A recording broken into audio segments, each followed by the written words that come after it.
Bonjour, c'est parti pour un nouveau Café des Lyonnes. Cette semaine, je vous accueille dans l'atelier de Anne Delègle, qui est styliste couturière. Bonjour Anne. Bonjour. Merci de nous accueillir. Avec plaisir. Chez vous, dans votre atelier, au cœur du 1er arrondissement de Lyon. Dans un endroit où il n'en existe plus d'ailleurs, il n'y a plus de tout. C'est vrai, c'est magique. C'est les derniers. On est au chaud. Et ça fait longtemps que vous êtes installée ici. 28 ans. C'est incroyable. Ouais. Vous allez nous raconter un petit peu votre parcours. Donc voilà, on va discuter mode aujourd'hui. Beaucoup plaire à nos Lyonnes. Et on va parler de votre parcours. Mais tout d'abord, Anne, j'ai envie de vous poser bien sûr naturellement la première question de l'émission.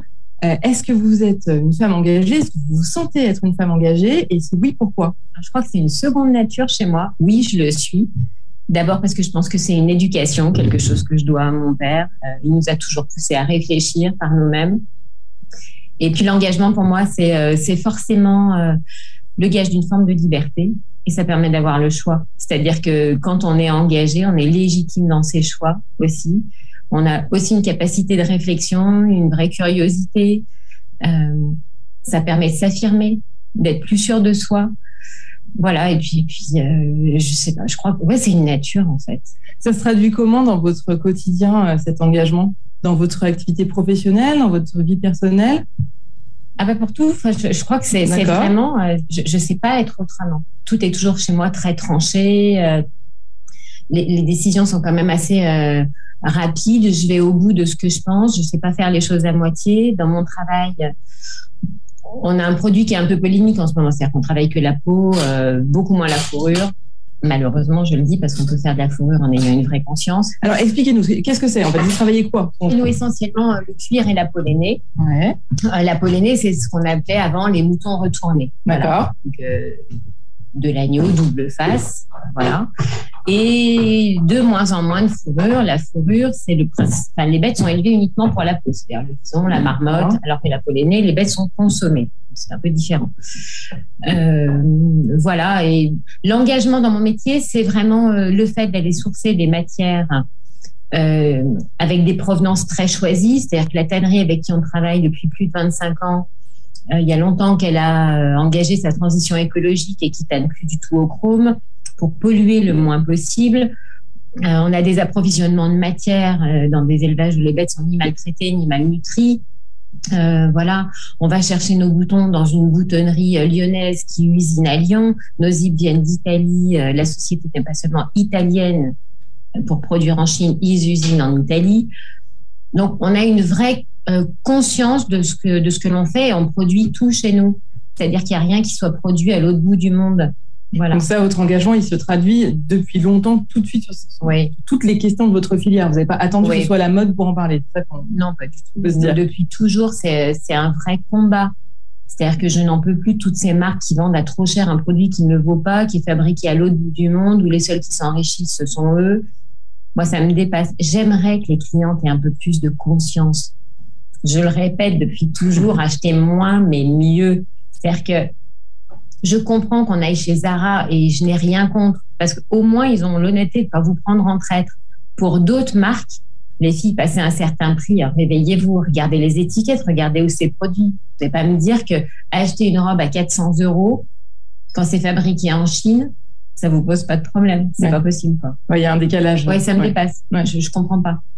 Est-ce que donc votre engagement, il se traduit dans votre activité quotidienne, dans votre métier, dans votre profession, dans votre secteur d'activité? Est-ce que vous pensez que les femmes, il leur manque quelque chose pour réussir dans le débat public, pour s'engager? Non, en fait, elles sont leur principal problème. C'est terrible. Ce que je vais vous dire, et tout, je le sais, dans tout l'entretien, je pense que j'ai un discours qui n'est pas politiquement correct. Je n'en peux plus de ces féministes-là qu'on invite sur tous les plateaux de télé et qui ont un discours qui n'est pas le mien. Et on peut être féministe autrement que tout ce qu'on voit. C'est-à-dire que je pense qu'on est aussi souvent notre propre problème. Ouais. Il faut arrêter de se victimiser, de se voir toujours comme des pauvres petites choses fragiles. C'est-à-dire que on ne peut pas toujours se servir de ça comme une excuse. Ouais. Voilà. C'est-à-dire que bien sûr qu'il y a des mecs qui sont misogynes, ça arrive. Et des cons, il y en a partout. Il y en a un, il est misogyne, l'autre, il est raciste, l'autre, il est ce que vous voulez. Je veux dire, vous n'avez pas changé la face des choses. S'il n'est pas con pour ça, il va être con pour autre chose. Non, mais c'est vrai. Enfin, donc, il y a un moment, il faut arrêter de se positionner toujours comme la minorité à qui on devrait venir en secours et à qui on doit quelque chose. Enfin, moi, j'ai jamais eu cette sensation-là. Et quand ça m'est arrivé, je me suis bien arrangée pour mettre les choses au clair et les points sur les i. Et tout d'un coup, ça calme le débat. Et il n'y a plus de débat.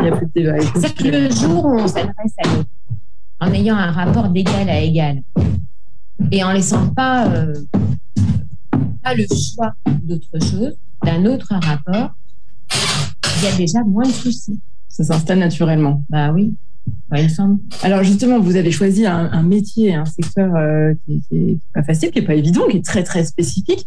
Vous avez toujours su que vous vouliez faire ça? C'est venu un petit peu naturellement? Pas du tout. J'ai fait des études de droit et j'ai rencontré le père de ma fille qui avait cette société qui faisait des collections de vêtements de cuir d'homme qui étaient revendus dans les boutiques de prêt-à-porter masculine.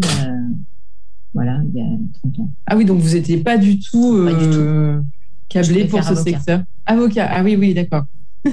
Ça va bien. Qui est aussi un métier engagé. Oui, c'est ça. Oui. Et petite, vous vouliez faire quoi quand vous seriez grande? Je sais pas, j'ai pas tellement de souvenirs de ça. Je sais juste que de toute petite, j'aimais l'art de la contradiction, j'aimais la discussion, j'aimais les conversations politiques. Oui, ça vous intéresse. Il y avait une implication. Chez nous, on a toujours débattu. C'est-à-dire que c'était le rituel, le petit déjeuner le dimanche matin. Tout le monde se levait de bonne heure. Et ça a toujours été des discussions, mais même à table, des discussions à n'en plus finir. Ah, donc vous avez l'habitude de la confrontation d'idées. Oui, ça me pose pas de problème. Je suis éduquée comme ça. Je remercie mon père, qui était quelqu'un d'extraordinaire, certainement pas fait pour avoir des enfants tout petits, et qui, du coup, dès qu'on a été en âge d'avoir une capacité de réflexion, plus petite qu'elle soit, nous a poussé à réfléchir. On oublie finalement souvent que c'est normal d'avoir une société de contradiction. On n'est pas obligé d'être tous d'accord tout le temps et c'est pas grave. Voilà, et je le dis, j'éduque ma fille aussi comme ça. On peut ne pas être d'accord, on n'est pas fâché pour autant. Oui. Voilà, c'est primordial chez moi. En revanche, on va au bout de ses convictions et on se bat pour ça. C'est-à-dire qu'on ne laisse à personne la possibilité de nous imposer quelque chose qui ne nous convient pas. Voilà. Vous avez donc fait des études de droit et vous avez commencé dans le prêt-à-porter? J'ai fait des études de droit, parallèlement à ça pour financer mon appétit de vêtements plutôt très haut de gamme. Je bossais aussi en parallèle. Ah, vous aimiez bien les fringues tout de suite? Oui, j'ai toujours aimé les jolies choses. Ouais, voilà. Je crois qu'on est nombreux à vous comprendre. C'est ça. Mais très très tôt, j'ai su qu'il fallait que je trouve un moyen de les financer. D'accord. Aussi, toute seule, je me contente. Donc j'ai travaillé en boutique les samedis des vacances scolaires, voilà. En licence de droit, j'ai une proposition pour prendre la responsabilité d'une boutique. Parallèlement à ça, le père de Julia, enfin de ma fille, m'a proposé de partir au salon de Bologne, là où on source la matière. Ah, ok. Voilà, j'ai eu un coup de cœur pour une matière qui s'appelle la pollénée. On en a acheté un petit peu. On a fait 4 modèles avec des techniques de montage qui ne se pratiquaient pas à l'époque. Le jeu, c'était vraiment que le vêtement bouge comme un tissu, que la couture n'arrête pas le sens du vêtement ni le mouvement. Mais vous aviez des notions? Vous saviez dessiner? Non, pas du tout. Moi, j'avais que des envies et des idées. D'accord. Et ça peut suffire pour créer des vêtements? Oui, ça peut suffire. C'est-à-dire que chez moi, rien n'est très rationnel. D'accord. Puisque l'envie de créer ne vient pas, je n'ai pas l'idée d'un vêtement, jamais. La matière génère chez moi l'idée d'un mouvement ou d'un volume. Et j'ai compris quand même assez tôt que je peux avoir un coup de cœur pour une matière. Si j'ai pas très très vite l'idée d'en faire quelque chose, c'est pas la peine. D'accord, ok. Ça vous vient en touchant les vêtements, touchant les matières? Oui, la matière me donne envie de tout du moins d'un volume ou d'en faire quelque chose et de savoir où je vais l'emmener pour un volume de vêtements. Voilà. Ok, ouais, c'est rigolo. Donc après, il n'y a pas de miracle. Quand on est comme moi et donc on n'est pas vraiment styliste et que c'est pas votre métier, il faut s'attacher à une très bonne modéliste, qui est notre cas avec Katia. Ouais. Si on a le même sens du vêtement. Voilà, donc vous êtes entouré en fait. Voilà, c'est ça, c'est le jeu. Et je lui raconte exactement ce que je veux, l'idée que j'en ai, ce que j'attends. Puis après, on bosse ensemble. C'est-à-dire que l'idée d'une en amène une autre à l'autre. Et puis on a Sophie aussi qui nous a rejoint il y a 3 ans. Et puis tout ça, je sais quand même toujours très précisément où je veux aller. Mais on est toujours plus intelligent à plusieurs. Donc, le fait de pouvoir faire une forme de ping-pong intellectuel, une idée, un détail, voilà, ça nous amène aussi à autre chose. Ça amène, voilà. Ça apporte. Et l'envie crée l'envie, et on monte des collections, et voilà. Et alors, donc, vous avez commencé comme ça, donc en allant acheter des pots sur un premier salon. Et comment vous avez organisé les choses? Vous êtes dit, bon, ça marche. Comment ça se passe après? Il y avait déjà un réseau de clients qui était existant, puisqu'à l'époque, mon compagnon de l'époque avait déjà donc des collections de cuir d'homme qui revendaient dans les boutiques de prêt-à-porter masculin. Bon, à l'époque, très souvent, les propriétaires d'une boutique de prêt-à-porter masculin avaient aussi une boutique de prêt-à-porter féminin. Ça nous faisait un réseau de clients sur lequel on pouvait s'appuyer. Ah oui, parce que vous vouliez travailler sur les vêtements pour les filles. Oui. C'est ça, c'était votre envie. C'était mon envie parce que c'est aussi ce que je ressentais, et c'est vraiment, comme je veux le dire, c'est pas rationnel chez moi. Je sais pas faire autrement que l'envie que j'ai, et réfléchir à quelque chose qui va être purement commercial ou c'est juste pas possible. Donc lui était très doué pour les collections d'hommes, moi j'avais plus la main pour les collections de femmes, donc les choses se sont aussi réparties comme ça. D'accord, c'est rigolo. Voilà.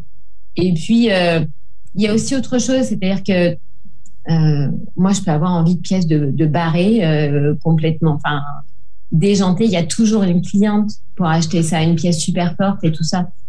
Les hommes, c'est plus rationnel, c'est plus. Donc vous pouvez faire une collection tous les 5 ans, limite ça va suffire. Je peux pas, pour moi c'est l'ennui. Il faut que ça bouge, il faut que ça se renouvelle en permanence. Oui. Donc les collections d'hommes, pour moi, c'était pas votre truc. C'est clair. Et comment vous, je sais pas, ça me paraît incroyable de créer une marque à son nom, etc. Enfin, vous avez pas eu, vous êtes tout de suite dit ça va marcher. Non. C'est justement, moi j'avais aucune prétention de ce côté-là, c'est-à-dire qu'on a fait un essai avec 4 modèles. Et puis on a dit on va essayer. Et ça a fonctionné.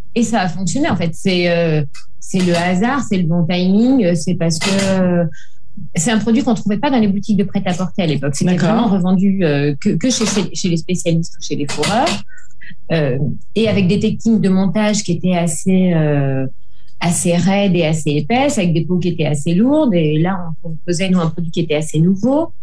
Comme moi, c'était pas mon métier, finalement, j'avais pas de complexe vis-à-vis de ça. J'avais un sens du vêtement qui était assez prêt à porter. Donc, j'ai fait 4 modèles avec une ligne assez prêtable, avec cette technique de montage au surjet où donc tout d'un coup ça bougeait comme un tissu, et je suis allée toquer à la porte des boutiques de prêt-à-porter puisque c'est un réseau qu'on avait sous la main.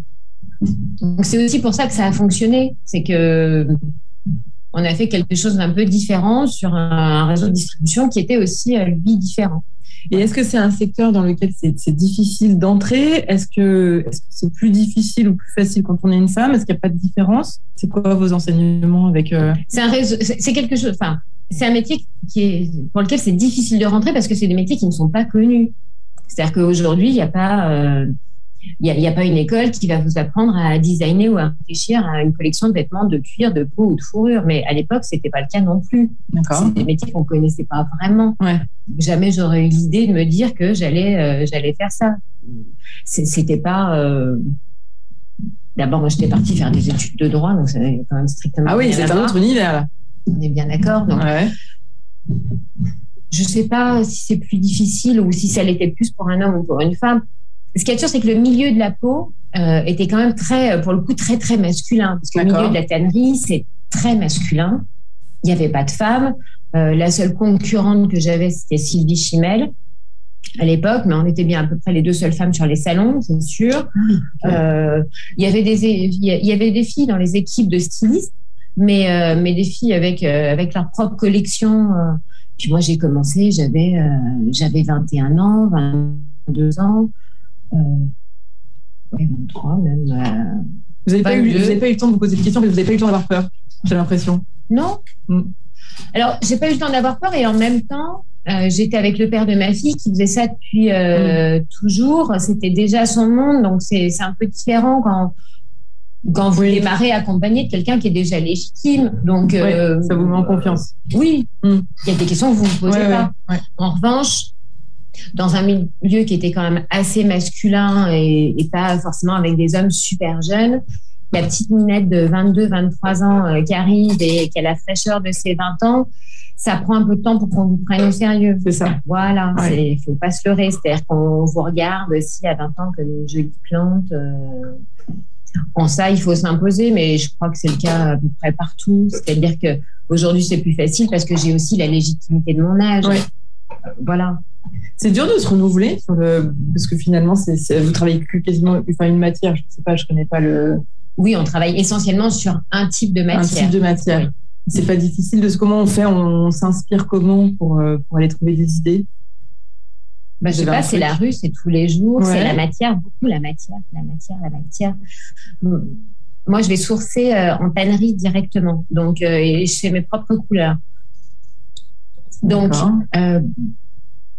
après, il y a toujours l'inspiration, c'est aussi ce qu'on aime pour soi. C'est-à-dire que c'est en ça où moi, je suis pas styliste. J'aurais du mal à enfiler entre guillemets les patins de quelqu'un d'autre. D'accord. Je saurais pas vraiment créer pour quelqu'un d'autre qui a un univers très différent. Okay, pour une marque, par exemple, ce qui vous commanderait. Ou qui me demanderait de faire quelque chose qui soit vraiment propre à son univers. Pour moi, ce serait compliqué. Je sais créer qu'en fonction de ce que j'aime, de ce que je ressens, de ce que j'aurais envie de porter. Donc, c'est compliqué. Oui et non. C'est compliqué parce que c'est l'angoisse à chaque fin de collection. En fait, je pourrais faire les collections toute l'année. Ah oui, d'accord. C'est-à-dire qu'une idée en amène une autre. Chez moi, c'est sans fin. En revanche, on est timé par le rythme des collections. Donc, au 15 janvier, on doit déposer nos collections dans les showrooms pour qu'elles soient vendues dans les boutiques. D'accord. Et bien, du moment où je sais que c'est la dernière pièce parce qu'il faut qu'on expédie, tout d'un coup, j'ai l'impression que je suis sèche de tout. Ah oui, et quand que même, je ne pourrais plus jamais imaginer un vêtement ni quoi que ce soit. Et que la source est Paris. Et puis, au final, revient le moment d'une prochaine collection et ça repart. Et ça repart. Voilà. Elle ressemble à quoi vos journées? C'est quoi une journée type d'Anne de l'Aigle? Déjà, je dors pas, donc je suis debout à 4h30. Ah oui, ok, d'accord. Donc, je danse devant la machine à café régulièrement jusqu'à 5h15. D'accord. Pour éviter quand le premier a remarqué, ce matin, c'était 2h30, même encore un peu plus tôt. Ah oui, ok. Ah oui, vous dormez pas du tout? Non. Voilà, donc 5h15, 5h30, le premier. Ok. Voilà, ça me laisse le temps de cogiter, de ruminer. Ça laisse le temps de réfléchir, effectivement. Voilà, un peu de réseaux sociaux, faut pas se leurrer. Voilà. Pour y faire quoi? Instagram pour tous les visuels. Voilà, ça aussi, c'est une source d'inspiration. Ouais. Facebook, alors j'ai moins d'accroche. En revanche, je peux aller y chercher aussi une forme d'information. Et autant je ne réagis pas sur Instagram. Sur Instagram, j'ai vraiment posté que de la photo, du look et tout ce qui a trait ici. Autant quand j'ai un coup de colère, un coup de gueule ou un truc joli à partager, je peux m'épancher d'une petite tribune sur Facebook. Vous aimez poster, vous aimez dire ce que vous pensez Alors, j'aime poster dans une certaine mesure parce que je trouve ça insupportable, ces gens qui s'épanchent à longueur de journée dans des états d'âme. Donc, non. Voilà. D'accord. En revanche, il faut vraiment que ça ait du sens pour moi ou que ce soit plus fort que moi, il faut que j'aille dire ce que j'ai à dire. Voilà. Donc, un peu de réseaux sociaux le matin. Voilà. Des chaînes d'infos. D'accord.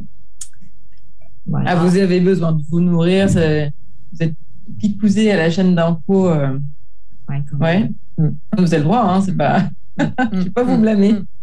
Quand même. Voilà. Et puis après, être ici vers 9h moins le quart ou un peu plus tôt s'il faut. Toujours en m'étant arrêtée avant pour prendre un petit café à l'extérieur. Je ne sais pas comment c'est ma journée sans avoir pris un café. dehors. Voilà. Et puis après, nous, on a des journées qui sont assez différentes parce qu'elles sont rythmées aussi en fonction des saisons, oui, bien sûr, et de ce qu'on a à faire, parce qu'on produit chez nous. Donc, il y a la période où on source, la période où on crée, la période où on vend, la période où on fabrique, la période où on expédie. Voilà, donc nos journées sont quand même assez différentes, mais les journées se passent ici à l'atelier. D'accord. Voilà, je sors déjeuner la plupart du temps chez mon mari, qui est chef. Ah oui, c'est une bonne raison. Voilà, c'est une bonne raison. Et comme on ne se voit pas beaucoup, c'est aussi le moment... c'est la petite pause de la journée. Oui, où on réussit à se voir. Et puis, je rentre plus ou moins tôt. Si c'est la période creuse en plein été, je peux partir d'ici à 18h. En revanche, je peux partir à 21h aussi. Oui, alors parce que pour le coup, c'est vraiment très, très saisonnier. C'est très saisonnier, oui. Et vous travaillez une année en avance sur le calendrier ou vous travaillez Oui, c'est-à-dire que les achats de matière se font là en septembre. D'accord. Pour créer des collections... quand on reçoit les matières entre fin octobre et début novembre, on crée nos collections. Elles sont installées au 15 décembre. Au 15 janvier en showroom. D'accord. Il y a la période où on vend à nos clients. Enfin, voilà, tout est. Vos clients, c'est des enseines ou des. Nous, c'est les boutiques de prêt-à-porter multimarques, plutôt très haut de gamme, parce qu'on a un produit, on travaille que des premiers choix de peau et on produit chez nous. Donc, oui, ok. Où les gens sont payés correctement chez nous, je le dis. Mais c'est important, regardez, le dire. Voilà, c'est-à-dire que je le dis sincèrement, je sais que nous avons un produit qui est cher, on ne vient pas acheter chez nous un prix, voilà. On vient acheter un joli produit avec une histoire où on ne s'est pas payé votre tête et où tout le monde a gagné sa vie correctement. C'est très, très important. Oui, c'est important. Ouais. Et je crois que vous travaillez avec une éthique particulière, vous en parliez un petit peu tout à l'heure déjà. Aujourd'hui, c'est très compliqué. Il y a beaucoup de débats sur la question du traitement des animaux dans le textile, dans la filière textile. Vous avez une approche, vous avez un parti pris. Est-ce que vous pouvez nous expliquer ? J'ai un parti pris. Il y a surtout que j'en ai ras-le-bol qu'on ne voit qu'une face du problème. Il y a vraiment une désinformation, une mauvaise information sur tout ce qui tourne autour de la peau. C'est-à-dire que je comprends qu'on soit végane, végétarien et tout ce qu'on veut, je m'en fous, ça ne me pose pas de problème. En revanche, j'ai beaucoup plus de mal avec toutes ces doctrines et ces dogmes. Voilà. Il faut être conscient d'une chose, c'est que on peut porter de la fourrure ou de la pollenée ou du cuir en ayant une conscience. C'est-à-dire que quand les choses sont bien sourcées, les bêtes ne sont pas forcément ni maltraitées ni malnutries. Tous ces gens qui crient haro sur tout ce qui est produit naturel devraient quand même être conscients du fait que les jolies petites doudounes qui portent sur eux ou tous les produits issus de transformation pétrolière, en synthétique, écologiquement, c'est juste une catastrophe. Donc, et puis c'est les mêmes qui viennent nous faire la leçon et qui vont chez Zara s'acheter des t-shirts en coton à 4,90, on est bien d'accord. Donc, à ce prix-là, j'aurais qu'on m'explique à quel moment la filière du coton, elle est vertueuse. Et à 4,90 €, j'aurais savoir si le môme qu'il a fabriqué à l'autre bout du monde, il a à peine 10 ans. Donc, la leçon de morale sur les produits qu'on travaille, quand on ne sait pas comment on travaille, nous, ça m'insupporte. C'est comme tous ces reportages qu'on voit anti-fourrure ou quoi que ce soit. Curieusement, on vient jamais tourner chez des gens comme nous. On va non plus jamais tourner chez Fendi, qui a un sourcing qui est vraiment irréprochable. En revanche, on va tourner que dans les endroits bien dégueulasses au fin fond de la Chine, où les élevages sont juste pourris, où les bêtes sont entassées, où elles se bouffent entre elles, parce que c'est juste monstrueux. Alors moi aussi, si demain il faut faire de la fourrure plus que comme ça, j'en ferai plus. Sauf que nous, nos approvisionnements et les élevages dans lesquels on achète, c'est pas ça du tout. Mais curieusement, il n'y a jamais une ligne, jamais une image chez des gens comme nous et sur la manière dont on source. J'aurais qu'on m'explique. Donc, si on regardait les choses aussi avec un prisme un peu plus global, peut-être qu'on aurait une autre image. Enfin, voilà. Il y a aussi autre chose, c'est-à-dire que il faut quand même bien admettre une chose, c'est que ces petites bêtes sont quand même sur Terre. Alors, c'est terrible à dire, mais il y a un moment où elles vont mourir. C'est vrai que je sais bien qu'on est dans une société où il ne faut plus mourir de rien. C'est vrai. Mais donc, elles vont mourir. Donc, amis véganes, je vous le dis, c'est-à-dire que ça pollue 1,5 fois moins de tanner une peau que de l'équarrir. L'équarrir, ça veut dire l'incinérer une fois que la bête est morte. C'est-à-dire que réfléchissez à ça. Et puis, on en fera un vêtement qui va durer 10, 15 ou même plus pour certains, parce que je vous rappelle que nos filles, aujourd'hui, elles sont pile dans l'esprit du vintage, donc elles portent les vêtements en fourrure de leur grand-mère. N'allez pas les invectiver, ça ne sert à rien, c'est 100 fois plus écolo de porter un vêtement comme ça que d'aller chercher une doudoune en synthétique où vous savez absolument pas ce qu'il y a dedans. Bien d'accord. Arrêtez de croire que ce qu'on vous a vendu, la bordure là, qu'on a appelée fourrure écologique. Alors ça m'éclate aussi. Ah oui, La fourrure écologique, le cuir vegan. Non, le cuir n'est pas vegan. Hein, je suis bien d'accord. C'est un pur produit pétrolier. Voilà. C'est 100 fois plus polluant que du cuir. Donc, il n'y a pas de fourrure écologique. C'est-à-dire que les fabricants qui vous vendent ça, dites-vous bien une chose, ils ont simplement suivi l'air du temps et ils ont remplacé les bordures de fourrure par de la fourrure pseudo-écologique qui leur coûte 1 € au mètre linéaire. Mais en revanche, ils n'ont pas baissé leur prix de vente. Hein, ils ont juste gagné sur le coût de fabrication. Voilà.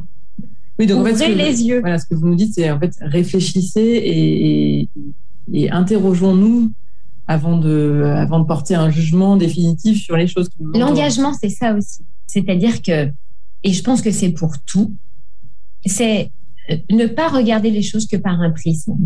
C'est avoir une vraie conscience des choses d'une façon globale, d'aller regarder quelque chose qui aussi admettre que l'autre qui n'est pas d'accord avec nous n'a pas forcément tort. Qu'il faut admettre tout ça. Ça aussi, c'est une vraie réflexion. C'est-à-dire qu'on peut avoir un engagement aussi qui est sincère quand effectivement on a tout vu et qu'on s'est bien documenté sur tout. C'est trop facile d'être dogmatique et de vouloir imposer aux autres sa façon de voir les choses. Voilà. C'est ça. Alors justement, pour permettre aux femmes de mieux s'engager dans le débat public, vous, quel conseil vous donneriez aux femmes qui nous écoutent pour trouver la force de s'engager, de dire des choses? C'est le courage. Non, mais c'est-à-dire que aujourd'hui, je ne comprends pas ce truc de dire il faut imposer des quotas. Ah ben les filles, imposez-vous déjà. Enfin, donc, on va imposer des quotas féminins. Donc, en fait, ça veut dire qu'à un moment, une femme peut être recrutée juste parce qu'elle est une femme. Mais je trouve ça anti-féministe au possible. Ouais. Ça veut dire qu'on n'est pas recruté alors sur ses compétences, mais juste parce qu'on est une femme. Ouais. Je vais être franche, et je sais que ça va en choquer quelques-unes, mais quand je vois Valérie Pécresse, qui est donc la candidate LR, et dans son premier discours, une des premières choses qu'elle avance comme argument, c'est le fait d'être une femme. Je ne vois pas, et ça n'a aucun rapport avec sa politique, ni avec voilà. Son étiquette politique. Mais pas du tout. Mais je ne vois pas en quoi le fait d'être une femme est un argument. Ouais. Moi, il faut qu'on m'explique. Ouais. Ça me dépasse. C'est au-delà de ce que je peux concevoir. Donc, moi, le seul conseil que je leur donne, c'est les filles, ayez le courage de dire ce que vous pensez. On va commencer par là. Puis, investissez-vous, imposez-vous. Arrêtez de croire que c'est normal qu'on vienne vous chercher parce que vous êtes une femme. Mais non, vous avez des convictions, des opinions politiques. Ça vous va pas, eh ben, ouvrez la bouche et dites-le. Ouais. Voilà. Allez toquer à la porte de vos mairies, engagez-vous en politique, dans les milieux associatifs, dans ce que vous voulez. Mais faites quelque chose. Faites-le. Plutôt que d'attendre, forcément, qu'on vienne vous chercher. Enfin, c'est pas possible, ça. Oh, mais faut être un peu plus guerrière. Ouais. Les hommes réussissent parce qu'ils ont ce côté un peu plus guerrier, d'accord. Mais on est sorti aussi un peu de tout ça.